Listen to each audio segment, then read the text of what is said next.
Halo semuanya, kenalin nama gue Ju. Di sini gue bertindak ceritanya menjadi influencer kesehatan. Kenapa sih gue pengen banget jadi influencer kesehatan atau nge-influence kesehatan kalian semua? Karena gue pernah ada di posisi nggak sehat. Gue pernah ada di posisi seperti kalian. Kalau saat ini kalian berada di posisi nggak sehat, I was you. Kenapa gue bilang kayak gitu? Karena pada saat itu adalah saat-saat yang paling gak enak buat gue. Kenapa? Karena gue udah sampai kena yang namanya medical conditions. Gue kena osteoarthritis, di mana kaki gue kerasa sakit. Ada peradangan di sendi gue yang terjadi di sendi lutut gue. Dan itu rasanya gak enak banget. Gue seakan-akan jadi kayak gak bisa jalan, karena jalan sedikit pun kerasa sakit. Itu adalah salah satu alasan gue kenapa gue pengen orang-orang bisa hidup dengan lebih sehat. Sebelum ke sana, gue akan cerita dulu perjalanan gue dari pertama gue lahir sampai gue besar sampai saat ini. This is my transformation yang kalian harus lihat juga.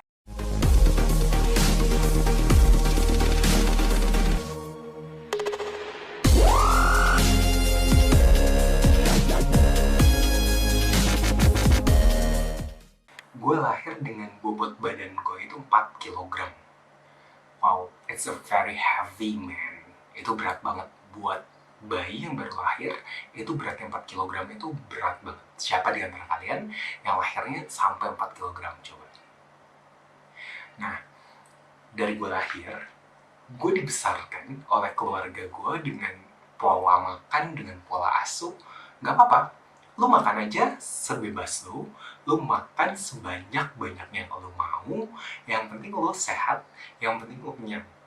Belum lagi, zaman dulu ada stigma yang ngomong, semakin lu besar, semakin lu gendut, semakin lu chubby, semakin lu lucu, menandakan bahwa lu itu lebih sehat. Bener gak? Yes.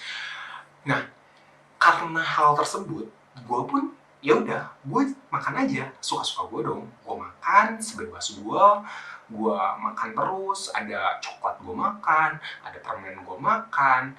Sehari kayak makan tuh bisa kayak 3-4 kali, bahkan lebih makan berat ya itu tuh.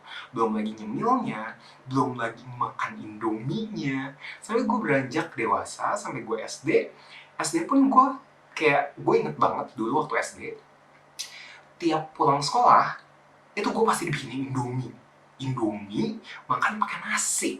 Enak banget kan? Bener nggak? Udah makan Indomie, terus lo dikasih nasi. Itu tuh kayak rasanya enak banget. Dan itu yang ngebuat gue jadi suatu kebiasaan lama-kelamaan. Jadi setiap kali gue pulang sekolah, gue pasti minta Indomie sama nasi, minta Indomie sama nasi. Karena itu udah dipupuk dari kecil. Sampai gue dewasa, sampai gue SMP, gue masih melakukan habit seperti itu. Pas SMA, kebetulan pas SMA, gue udah nyetir mobil sendiri. Jadi, nyampe ke rumah itu udah gak ada pembantu juga. Jadi gue udah gak bisa minta-minta Indomie sama nasi lagi. Dan gue pun agak males saat itu untuk masak sendiri. Jadi kalau misalkan waktu SMA, itu gue lebih sering jajan jadinya. Kebiasaan gue makan Indomie sama nasi itu berubah jadi kebiasaan makan gue yang gue perlu makanan segitu untuk membuat gue satisfied, untuk membuat gue kenyang saat itu. Dan alhasil, waktu berjalan, gue semakin lama semakin terbiasa dengan pola makan seperti itu, dengan pola hidup seperti itu, gue pun, timbangan gue ya jangan diragukan dong. Gue mencapai 95 kilo kayaknya waktu gue SMA. 95 kilo waktu gue SMA. Lu bayangin dong, nanti gue kasih lihat ya. Ini foto gue waktu SMA. Gila banget gak sih? Gede itu gue waktu SMA. Gimana caranya waktu itu gue lagi suka sama cewek, terus gue deketin cewek itu, dan gue ditolak karena badan gue terlalu gede. Bener gak sih? Itu kayak so sad guys, menyedihkan banget. move on dari gue SMA, gue kuliah tuh, gue masuk kuliah. Di kuliah ya masih sama kebiasaannya kayak gitu. Kebiasaan gue adalah mensatisfy diri gue, makan sampai gue kenyang dengan porsi segitu, karena gue udah kebiasaan dari dulu. Belum lagi biasanya semakin tua itu atau semakin bertambah umur, gue akan semakin bertambah makanan yang gue makan. Makanya waktu kuliah makin tuh, makin jadi makannya. Apalagi waktu kuliah tuh gue ngekos waktu itu di Jatinangor. Gue ngekos di Jatinangor sampai bener-bener gue meledak dan gue mencapai timbangan 110 kilogram. Bayangkan 110. Waktu itu umur gue itu 18 tahun. 18 tahun gue mencapai 110 kilogram. Dan di tahun kedua gue kuliah, itu tahun 2014, itu gue ngospek. Gue jadi kakak ospek ceritanya. Ini adalah awal mula nih, akhirnya gue berpikir, gila, gue udah harus berubah, gue harus mengubah cara hidup gue yang tadinya gak sehat, jadi sehat. Itu karena gue waktu itu ngospek dari kelas. Tenang, ini bukan tentang masalah cewek lagi, bukan tentang cewek yang gue taksir lagi, tapi ini masalah kesehatan. Ini udah lebih penting daripada lu nyari cewek, karena kalau lu udah gak sehat, udah kena health issues, itu akan kebawa sampai nanti lu gede pun, sampai lu tua. Bahkan pas lu lebih tua lagi, mungkin health issues lu akan semakin parah. Lu di umur 19-18 itu aja udah kena health issues berupa apa? Ayo, oke. Jadi health issues gue waktu gue ngospek, itu kan ngospek jalannya jauh banget. Gue harus kayak bolak-balik nganterin mahasiswa baru saat itu dari satu tempat ke tempat lain, dan harus cepet tuh, harus gercep, harus gerak cepet. Karena kita ngajarin kan ke mahasiswa baru waktu itu kalau semuanya itu harus gerak cepet. Akhirnya gue kena health issues-nya itu adalah peradangan sendi di lutut. Waktu itu gue sampai nggak bisa jalan, guys. Waktu gue konsultasi ke dokter, kata dokter, gue ada peradangan sendi di lutut dikarenakan beban gue terlalu berat. Beban yang dibawa, ditopang oleh lutut gue terlalu berat, yang didiagnosis pada akhirnya sebagai osteoartritis. Gue dikasih minum obat, gue di laser juga, dikasih infrared supaya si peradangannya itu berkurang. It's better, tapi setelah dari situ gue harus pakai yang namanya band buat di lutut supaya menahan beban gue itu. Akhirnya gue pakai, setelah gue pakai makin better, dan dari situlah gue mulai berpikir gue gak bisa kayak gitu lagi. Akhirnya gue mulai, gimana ya caranya untuk diet, gimana ya caranya untuk hidup lebih sehat. Awal mulanya setelah gue kena health issues itu, jelas lah, yang pertama kali lu pengen pasti sesuatu yang instan, betul gak sih? Dan saat itu lagi hits banget yang disebut dengan diet tanpa garam atau diet mayo ya. Setahu gue dulu diet mayo itu lagi hits banget di zaman gue. Gue akhirnya ikutan tuh yang namanya diet mayo, makan tanpa garam, dan rasanya nggak enak banget. Oke, waktu gue diet mayo itu dalam seminggu gue turun kurang lebih 6-7 kilo. Dalam seminggu gue turun 6-7 kilo. Pas gue beres itu makan diet mayo, gue kan makan balik lagi tuh, regularly normal lagi. Gue mencoba lagi Indomie, gue makan lagi makanan warteg yang ada di Jatinangor, dan rasanya itu enak banget. Makannya langsung kayak ngebludak lagi aja gitu, kayak gue makan lagi yang banyak, dan akhirnya naik lebih daripada yang gue dietin itu. Wow, gue sampai kayak gila. Gue langsung berpikir, apa gue harus ikutan diet mayo ini lagi? Ya saat itu sih gue sempat berpikir untuk ikutan diet mayo lagi. Tapi untung sekali waktu itu gue udah berjalan lagi 1 tahun. Dari gue health issues itu 2014, gue udah jalan kurang lebih setahun ke 2015. Di 2015 itu gue udah males ikut-ikutan diet gue udah males diet ini itu lagi saat itu, akhirnya gue nggak melakukan diet itu. Dan di 2015 gue mulai tersadar bahwa lo mau hidup lebih sehat ya lo nggak bisa cuma mengandalkan sesuatu yang instan, bener nggak? Akhirnya gue mencari sesuatu yang lebih berprogres. Apa sih yang lebih berprogres itu saat lo mau menurunkan berat badan? Kuncinya itu cuma ada dua sebetulnya, dua. Mau tahu apa? Kuncinya adalah pola makan atau diet dan juga olahraga. Dan dari pola makan dan diet ini, yang harus kalian lakukan adalah konsisten dan mulai dari diri sendiri. Kenapa gue bilang konsisten dan mulai dari diri sendiri? Karena saat lo mau melakukan sesuatu itu, lo harus punya motivasi yang kuat. Motivasi yang kuat lo adalah lo pengen lebih sehat. Health issues lo nggak bener dengan health issues lo yang kemarin. Lo nggak pengen kena health issues lo lagi yang kayak kemarin, makanya lo pengen hidup lebih sehat.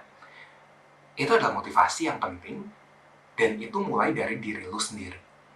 Dan yang kedua gue bilang konsisten, karena lo nggak konsisten ngelakuin itu karena apa sih lo nggak konsisten? Karena lo nggak nyaman melakukan hal itu. Pada akhirnya saat itu gue mencari hal yang membuat gue nyaman, hal yang membuat gue bisa konsisten, dan itu mulai dari diri sendiri, dari diri gue sendiri. Pertama motivasinya adalah karena health issues gue. Itu mulai dari diri sendiri. Gue olahraga dan diet karena health issues gue. Itu mulai dari diri sendiri gue. Dan gimana caranya untuk gue konsisten? Hal itu kan yang susah banget. Gimana caranya untuk konsisten? Pertama, itu adalah lu cari yang nyaman. Apa sih diet dan olahraga yang nyaman buat lu?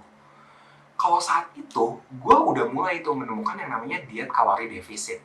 Kalori defisit itu adalah saat gue makan lebih sedikit daripada apa yang gue keluarin. Gue berolahraga, gue beraktivitas, gue harus makan kalori yang lebih sedikit daripada yang gue keluarin. Itu kenapa gue rasa jadi nyaman? Karena gue bisa makan apa aja cuy saat itu. Gue bisa makan A, B, C, yang penting kalorinya terukur. Dan itu membuat gue nyaman. Dan olahraga apa yang bikin gue nyaman pada saat itu?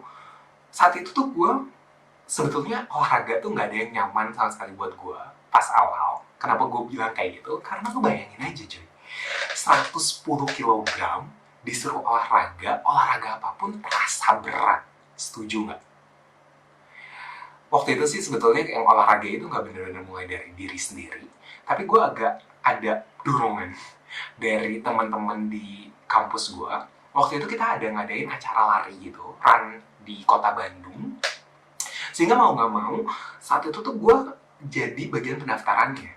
Terus gue mikir, gila, gue bagian pendaftaran dari sebuah acara lari, tapi lu nggak bisa lari. Lu nggak suka lari. Aneh nggak sih? Nah dari situ gue mulai kayak ada dorongan dari situ, dan ya ditambah sih mulai dari diri sendiri. Saat lo mulai dari diri sendiri, saat lo mulai untuk mau berolahraga karena dari diri sendiri, karena lo berpikir, oh iya, gue masa sih gue mau jadi panitia lari tapi gue nggak ikutan lari. And finally gue lari, gue mulai lari saat itu. Dan ya mungkin awalnya nggak nyaman buat lo untuk lo lari. Mungkin awalnya nggak nyaman buat lo hitungin kalori ini itu A, B, C. Lo harus ngitungin kalori 1, 2, 3 dan etc.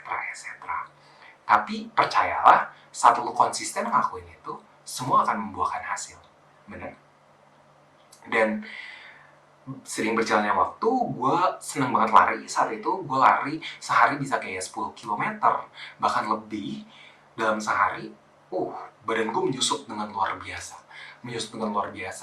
Tapi waktu itu gue nggak mikirin tentang excess skin gue, kulit berlebih gue nggak mikirin tentang protein yang harus tinggi untuk membentuk otot juga. Gue nggak mikirin itu. Gue nggak push up, nggak squat, nggak latihan beban sama sekali. Gue cuma lari saat itu. Yang alhasil kulit gue agak berlebih, excess skinnya agak parah sih. Kayak kulit gue kegelidoran, tau? Kegelidoran, kegoloyoran, tau?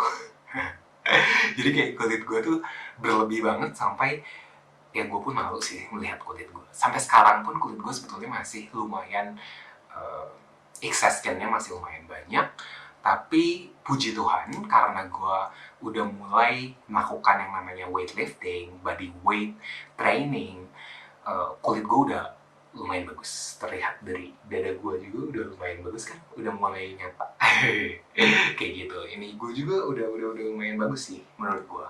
Ini dulunya ini tuh kayak ini tuh, ini aja masih ada excess skinnya masih banyak banget kan guys. Dulu lebih banyak lagi. Tapi puji Tuhannya setelah gue latihan, setelah gue angkat beban, it's getting better. Nah, itu perjalanan waktunya dari gue mulai kurus, itu mulai gue olahraga dan mulai diet itu tahun 2015. Berjalan terus sampai 2017, itu gue bener-bener drop sampai 70 kilogram, 72 waktu itu. Jadi dari 110 sampai 72 itu sebetulnya gue cuma butuh waktu dari 2016 yang bener-bener gue intensif ya. Gue bener-bener nurunin sebanyak itu dari 2016 sampai 2017. Dalam waktu setahun. Jadi mungkin perjalanan untuk gue memulainya itu lama. Makanya gue gak pernah ngomong diet gue tuh instan. Karena perjalanan gue dari awal itu lama. Tapi untuk bener-bener nurunin 40 kg dari 110 jadi 70 kg itu gue butuh waktu 1 tahun. Dari 2016 sampai 2017. Kayak gitu. 2016 itu waktu itu gue mulai Juli, gue KKN ke desa, itu bener start banget yang gue lari tiap hari, dan juga gue mulai makan juga diatur di sana. Gue mikir kayak, oh ini kalori defisit, pokoknya dalam sehari gue nggak boleh makan lebih banyak daripada yang gue keluarin. Dan itu berjalan. Setelah gue KKN, gue masih melakukan hal itu, sampai akhirnya gue balik ke Bandung. Itu di 2017 bulan April atau Mei, gue udah turun 40 kg. Dan dari situ, gue belum kepikiran tuh buat nge-gym. Baru November tahun 2017, itu gue baru mulai nge-gym. Sekarang 2020, berarti udah 2,5 tahun. Ya, 2020 tengah sekarang, udah 2,5 tahun. And this is my current body. Ya, jadi emang belum terlalu bagus sebetulnya. Masih ada excess skin di mana-mana. And the last thing yang gue mau sampaikan adalah kalau gue bisa, lo juga pasti bisa. Ini justru saatnya kalian, saat kalian ada di rumah aja, saat kalian stay at home aja, ini saatnya kalian untuk merubah itu semua. Ini saatnya untuk kalian start your movement, start your changes, untuk berubah dari kebiasaan makan kalian, kebiasaan olahraga kalian, itu kalian bisa ubah. So, gue tunggu kalian semua untuk mulai sekarang juga.